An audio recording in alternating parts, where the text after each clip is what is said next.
Em nome do Pai, do Filho e do Espírito Santo. Amém.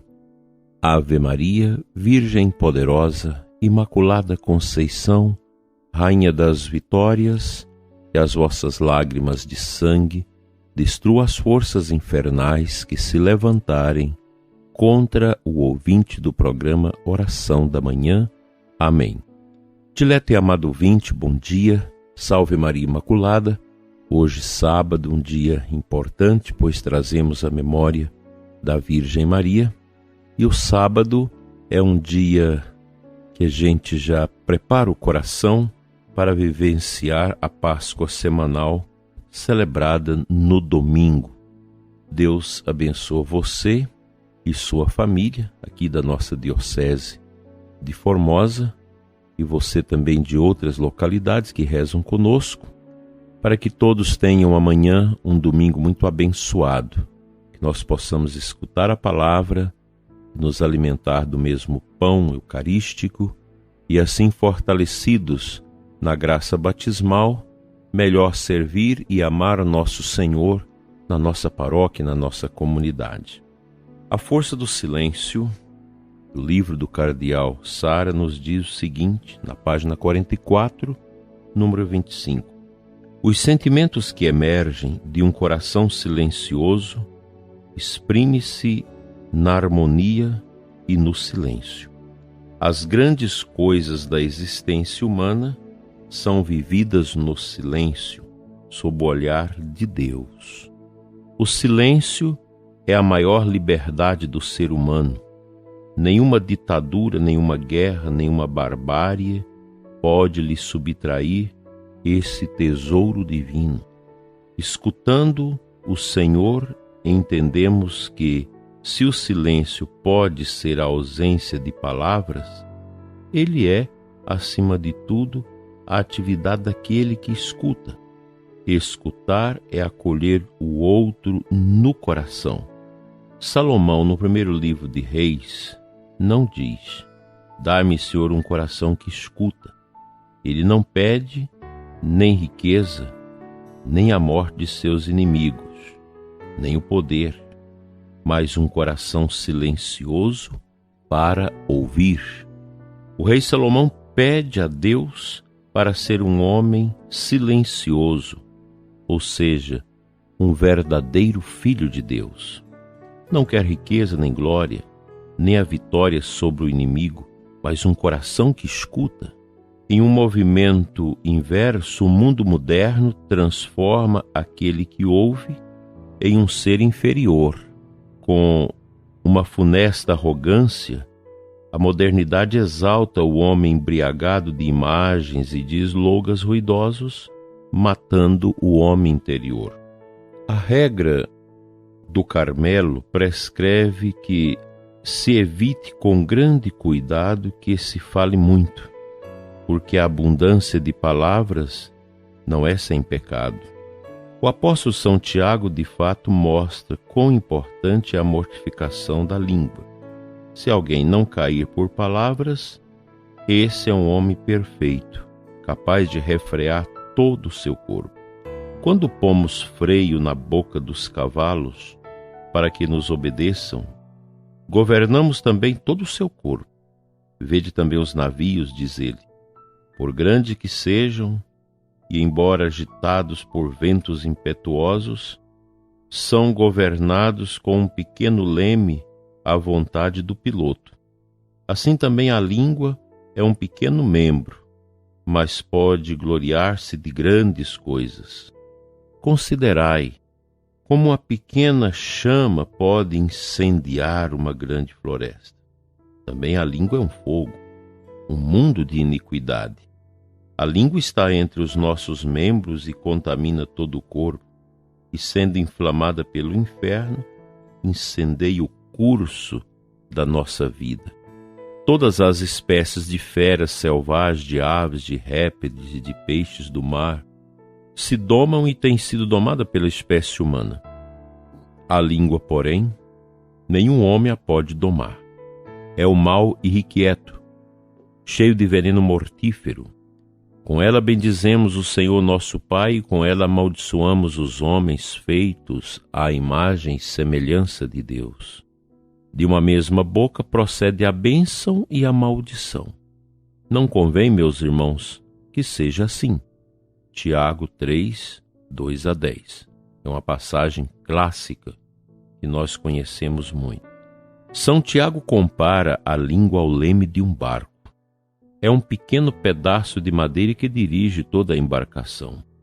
Quem controla a língua controla sua própria vida, como o capitão controla o navio. Inversamente, quem fala demais é como um barco à deriva.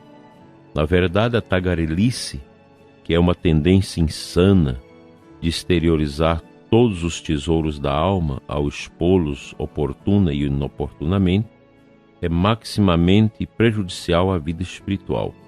Seu movimento se dá na direção oposta ao da vida espiritual, a qual se interioriza e se aprofunda sem cessar para aproximar-se de Deus. Arrastado para fora por uma necessidade de tudo dizer, o tagarela está longe de Deus e de toda atividade profunda. Sua vida se expõe inteiramente sob seus lábios e flui como rios de palavras, que carrega os frutos cada vez mais empobrecidos de seu pensamento e de sua alma, porque já não tem tempo nem prazer de se recolher, de pensar, de viver profundamente. Pela agitação que criou em torno de si, o tagarela também impede a fecundidade do trabalho e do recolhimento dos outros. Superficial e vazio, torna-se perigoso. O costume atualmente tão difundido de testemunhar em público as graças divinas escondidas nas regiões mais profundas e serenas da alma expõe quem fala à superficialidade, à autoviolação da amizade interior com Deus e à vaidade. Está aí esse ponto profundo para a nossa meditação neste sábado. Todos nós precisamos mudar, precisamos aprender, precisamos melhorar nosso desempenho cristão batismal. Todos nós pecamos com o pecado da língua. Como é difícil domar esses ímpetos da falação, da tagarelice que existe em nós. Quando a gente vai a um mosteiro que você conversa com os monges, esses mosteiros realmente observantes, a gente percebe o silêncio, o falar baixo e pouco. O homem de Deus curado, amadurecido, ele escuta mais do que fala. E realmente o cardeal lembra aqui um perigo, às vezes, de nós falarmos demais, até mesmo das nossas experiências de Deus. Isso dá uma certa autoridade ao diabo para nos joeirar. Eu creio que precisamos mais de silêncio e mais de testemunho com a própria vida no silêncio da nossa existência. Que Deus nos ajude a viver o silêncio de Maria, o silêncio de Nossa Senhora e a controlar os ímpetos que tanto mal faz a nossa vida espiritual.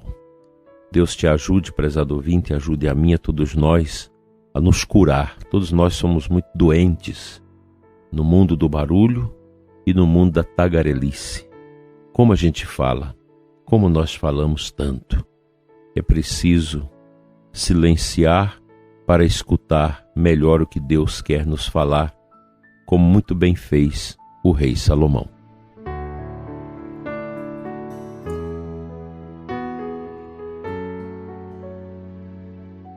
O Santo Evangelho da missa deste sábado é de Marcos 6, 30 a 34. O último versículo, São Marcos nos conta o seguinte: Ao desembarcar, Jesus viu uma numerosa multidão e teve compaixão, porque eram como ovelhas sem pastor. Começou, pois, a ensinar-lhes muitas coisas. Parece até que o mundo continua do mesmo jeito. Há uma multidão no mundo de hoje que são ovelhas sem pastor, Quem pastoreia essas grandes multidões? Eu vejo a partir daqui da nossa cidade, 120 mil habitantes, cerca de 100 mil pessoas que não têm prática religiosa. Quem pastoreia os que não têm a prática religiosa? São pastoreados pelo lixo da mídia podre, com suas novelas, com suas mentiras, com suas narrativas. São pastoreados pelas ideologias. A gente vê isso nas universidades de hoje. A pobreza que os jovens encontram nos ambientes também universitários, porque são ambientes de desconstrução. Então a humanidade vive uma solidão, uma ausência do pastor. E como cabeças estonteadas, vai escutando o que presta, o que não presta, vai acolhendo os lixos da falsa cultura, dessa guerra cultural que nós vivemos, e assim as pessoas se tornam cada vez mais pobres. Como alguém me dizia outro dia, as pessoas às vezes estão como zumbis, porque elas vão negando a si mesmas, negando a essência da pessoa humana, que é ser feliz na prática do bem, das virtudes, do sacrifício, da oração, da humildade e do amor. Não há cristianismo sem sacrifício. O sacrifício faz parte desta realidade profunda do nosso ser cristão.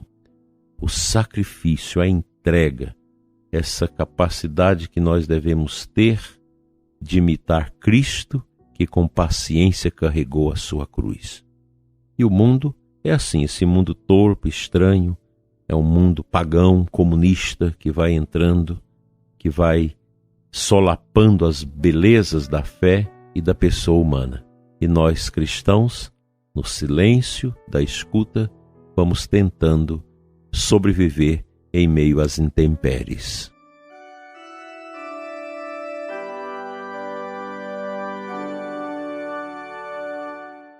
Senhor, cura os que sofrem, toca o coração dos que padecem, dos que andam tristes e desanimados. Cuida, Senhor, de nós. Enche-nos com o poder do Teu Santo Espírito.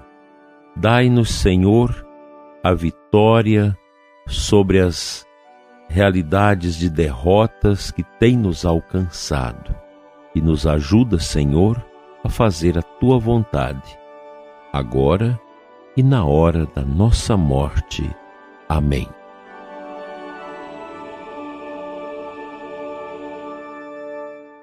Pela intercessão da Santíssima Virgem Maria, seja a sua vida abençoada. Em nome do Pai, do Filho e do Espírito Santo. Amém.